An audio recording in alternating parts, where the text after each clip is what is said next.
सुजानगढ़ के छोटे से गांव में एक पुरानी हवेली खड़ी थी। वो राजस्थान के धूल भरे मैदानों पर नजर रखती थी।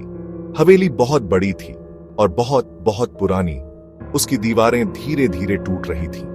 धूप और बारिश से रंग फीका पड़ गया था। खिड़कियां अंधेरी थीं जैसे थकी हुई आंखें। कई सालों से वहां कोई नहीं रहा था। वो एक भूली बिसरी जगह थी, खामोशी और परछाइयों की जगह। गांव वाले अक्सर हवेली के बारे में बातें करते थे। वे उसे राजों की हवेली कहते थे कि उसमें एक गहरा राज छिपा है। कुछ मानते थे कि अंदर भूत रहते हैं। वे दबी आवाज में कहानियां सुनाते थे, रात में अजीब आवाजों की और खाली कमरों में टिमटिमाती रोशनियों की कहानियां। ज्यादातर लोग उससे दूर ही रहते थे। डर उन्हें महफूज दूरी पर रखता था। हवेली वैसी ही शांत रही, अपने राजों में लिपटी हुई। सुजानगढ़ में दिन और गर्म होने लगे। रवि के ख्याल बार बार हवेली की तरफ जाते। उसके अंदर एक बेचैनी सी बढ़ने लगी। बड़ों की कहानियां उसके दिमाग में गूंजती थीं। वो उन लोगों के बारे में सोचता जो कभी वहां रहते थे। उनकी हंसी, उनकी जिंदगी, उनके राज। वो देखना चाहता था कि दीवारों के उस पार क्या है, डर और पुरानी कहानियों के पार। ये राज एक पहेली जैसा था और रवि उसके टुकड़े ढूंढना चाहता था। एक शाम चांद पूरा और चमकदार था।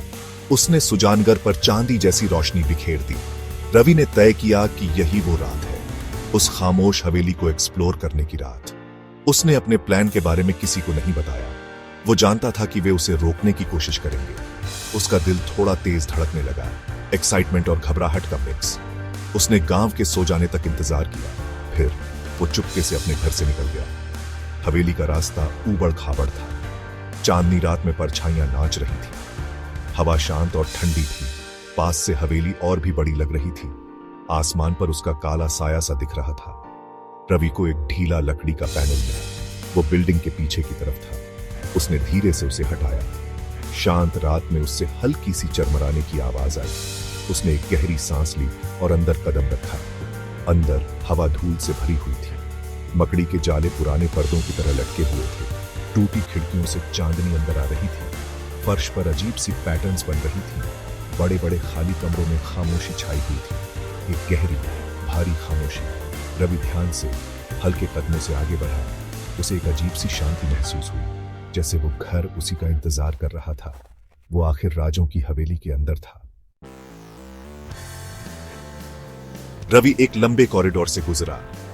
उसकी छोटी सी टॉर्च अंधेरे को चीर रही थी। धूल के कण उसकी रोशनी में नाच रहे थे। ज्यादातर जगहों पर दीवारें खाली थीं। पेंट सूखी चमड़ी की तरह उखड़ रहा था। उसने एक शानदार सीढ़ी देखी, जिसकी लकड़ी सड़ रही थी। वो ऊपर और गहरे अंधेरे में जा रही थी। उसने पहले ग्राउंड फ्लोर एक्सप्लोर करने का फैसला किया। हर कमरे में एक ठहराव सा था, जैसे वक्त थम गया हो। वो एक पुराने स्टडी जैसे कमरे में गया। एक दीवार पर किताबों की शेल्फ्स थीं, ज्यादातर खाली थीं, धूल से ढकी हुई। बीच में एक बड़ी सी लकड़ी की डेस्क खड़ी थी। उसकी सरफेस पर निशान थे और वो घिसी हुई थी। रवि की रीढ़ में एक कंपी सी दौड़ी। डर की नहीं, बल्कि कुछ होने की उम्मीद की। उसे लगा कि वो किसी चीज के करीब है। यहां कुछ जरूरी चीज छिपी हुई थी। ये कमरा दूसरों से अलग लग रहा था। धूल भरी डेस्क पर उसे कुछ आइटम्स मिले। कुछ पुरानी फोटोग्राफ्स थी, पारंपरिक कपड़ों में लोगों की धुंधली तस्वीरें। उनके चेहरे गंभीर थे, जैसे अतीत से झांक रहे हों। उसने उनकी जिंदगियों के बारे में सोचा। वे कौन थे? उनकी क्या कहानियां थी? उसे उनसे एक कनेक्शन महसूस हुआ। ये हवेली के लोग थे, उसके भूले हुए इतिहास के रखवाले। फोटोग्राफ्स किसी दूसरे समय में झांकने वाली छोटी खिड़कियों जैसी थी। फिर एक ड्रॉअर में रखी हुई उसने वो चीज देखी, एक छोटी लेदर बाउंड किताब। वो बहुत पुरानी और काफी इस्तेमाल की हुई लग रही थी। उसका कवर सादा था, कोई निशान नहीं, सिवाय 5 शब्दों के जो हल्के सुनहरे रंग में उभरे हुए थे। शब्द थे the key to truth. Ravi का दिल जोर जोर से धड़कने लगा। ये जरूर कोई खास चीज थी। उसने ध्यान से उस पुरानी किताब को खोला। उसके पन्ने पीले पड़ चुके थे और नाजुक थे। किताब हाथ से लिखे नोट्स से भरी थी और अजीब सिंबल्स थे जो उसकी समझ में नहीं आए। हवेली के ग्राउंड्स के स्केचेस थे और धूप और छांव के बारे में कुछ रहस्यमयी कविताएं जैसी थीं। रवि धूल भरे फर्श पर बैठ गया। उसने अपनी टॉर्च की रोशनी में किताब को पढ़ा। धीरे धीरे उसे समझ आने लगा। किताब एक तरह की डायरी थी, और किसी छिपी हुई चीज का गाइड। एक राज जो कई पीढ़ियों से छिपाकर रखा गया था। एक पन्ने पर एक डिटेल्ड ड्राइंग बनी थी। वो आंगन के पुराने कुएं की थी। एक कुआं जिसे गांव वाले सूखा मानते थे, या शायद भूतिया, इसलिए वे उससे बचते थे। ड्राइंग के नीचे एक पहेली दोपहर के बारे में बता रही थी और एक परछाई जो रास्ता दिखाती है। रवि को एहसास हुआ कि किताब एक मैप थी, हवेली के असली राज का नक्शा।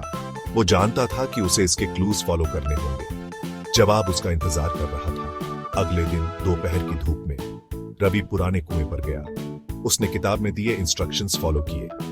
सूरज ने एक खंभे से एक खास परछाई बनाई। वो कुएं के किनारे एक ढीले पत्थर की तरफ इशारा कर रही थी। थोड़ी कोशिश से रवि ने पत्थर हटाया। उसके नीचे एक छोटी सी खोखली स्पेस थी और अंदर पुराने कपड़े में लिपटा हुआ एक ट्रेजर था। वो एक सुंदर गोल्डन स्टैच्यू थी, छोटी पर बहुत बारीकी से बनी हुई और चमकती हुई। स्टैच्यू में गांव के डांसर्स बने हुए थे। वो सुजानगढ़ के कल्चर का प्रतीक थी। रवि उसे गांव के बड़ों के पास ले गया। वे उसकी डिस्कवरी देखकर हैरान रह गए। हवेली का डर हैरानी में बदल गया। वो भूतिया नहीं बल्कि इतिहास की गार्डियन थी। गांव वालों ने रवि की बहादुरी का जश्न मनाया। उन्होंने अपनी खोई हुई हेरिटेज का जश्न मनाया। हवेली गर्व की जगह बन गई और रवि, वो क्यूरियस नौजवान, एक हीरो बन गया। उसका नाम आने वाले कई सालों तक याद रखा गया।